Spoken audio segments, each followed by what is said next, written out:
Next बता दो भाई, ये किसने बोला ये स्टेटमेंट? ये स्टेटमेंट है भाई, बता दो किसने बोला है, पढ़ो इसको। कि अगर कोई भी भारतीय इंडियन नेशनल कांग्रेस शुरू नहीं कर सकता था, ठीक है, जो इंडियन नेशनल कांग्रेस बनी उसको कोई भारतीय शुरू नहीं कर सकता था। क्यों?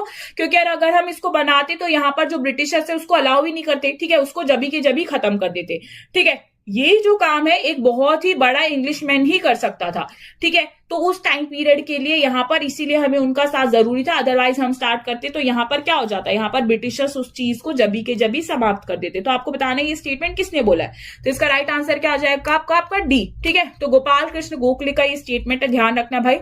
गोपाल कृष्ण गोखले 1913 के अंदर यहाँ पर उन्होंने ये बोला। अब देखो, आप लोगों को पता होना चाहिए सेफ्टी वेलवे थ्योरी, ठीक है। तो यहाँ पर क्या होता है वो, तो यहाँ पर आप लोगों को ध्यान रखना है, जब इंडियन नेशनल कांग्रेस 1885 में आप लोगों के लिए बनाया गया, ठीक है। तो अगर आप जरा ध्यान से देखोगे तो इस टाइम पीरियड पे ये क्यों बनाया गया था, क्योंकि ब्रिटिशर्स को कुछ ऐसे न्यूज मिल रहे थे। क्या न्यूज मिल रहे थे? कि शायद 1857 जैसा रिवॉल्ट जो है वो दोबारा होने वाला है। क्यों होने वाला है दोबारा? क्योंकि अगेन फिर से क्या हो रहा है, इस तरीके की न्यूज आ रही थी कि जो इंडिया के लोग हैं वो भड़क रहे हैं। क्यों? क्योंकि ब्रिटिशर्स फिर से उनकी बातें नहीं मान रहे। तो इस टाइम पीरियड पे जो ब्रिटिशर्स है उनको ये लगता है कि भाई देखो, हम लोगों को उनकी जो मांगे हैं ना उनको सुन लेना चाहिए। एंड अगर हम लोगों को उनको सुन लेना चाहिए, अब हम उनकी बातें सुनेंगे कहां, तो हम एक काम करते हैं, उनके लिए एक ऑर्गेनाइजेशन बना के दे देते हैं।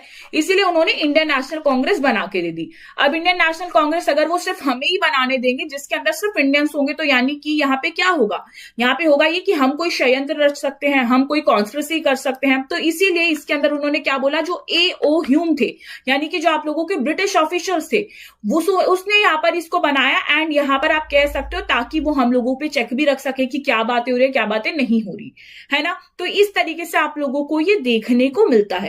एंड इसकी वजह से हुआ क्या, एक सेफ्टी वेलवे थ्योरी का क्या मतलब है कि हम लोग अब फटेंगे नहीं। फटेंगे नहीं से मतलब क्या है कि हमारे अगर मन में सिर्फ ये रह जाए कि अरे यार ये तो हमारी बात मान ही नहीं रहे, जैसे 1857 में हो रहा था कि हमारे साथ क्या हो रहा था कि हमारी बातें सुन ही नहीं रहे। अब यहाँ पे इस ऑर्गेनाइजेशन के थ्रू क्या लोग अपनी शिकायतें इंडियन नेशनल कांग्रेस तक पहुंचा देंगे, इंडियन नेशनल कांग्रेस जो वो ब्रिटिशर्स तक पहुंचा देगी। अब वो ब्रिटिशर्स के ऊपर है कि क्या वो हमारी मांग को मानते हैं या नहीं। अब यहाँ पे जब हम लोगों को दिखता था कि अरे ये तो हमारी कोई मांग मानते ही नहीं है, ठीक है, तो वो किसी एक चीज को यहाँ पर पूरा कर देते थे, जिसकी वजह से हमें ऐसा लगता था कि अरे एक चीज तो इन्होंने कम से कम मान ली ना, तो कुछ तो मान ही रहे हैं, तो हम खुश हो जाते थे। तो इस तरीके से यहाँ पर इनका ये पूरा का पूरा प्लान था, ठीक है।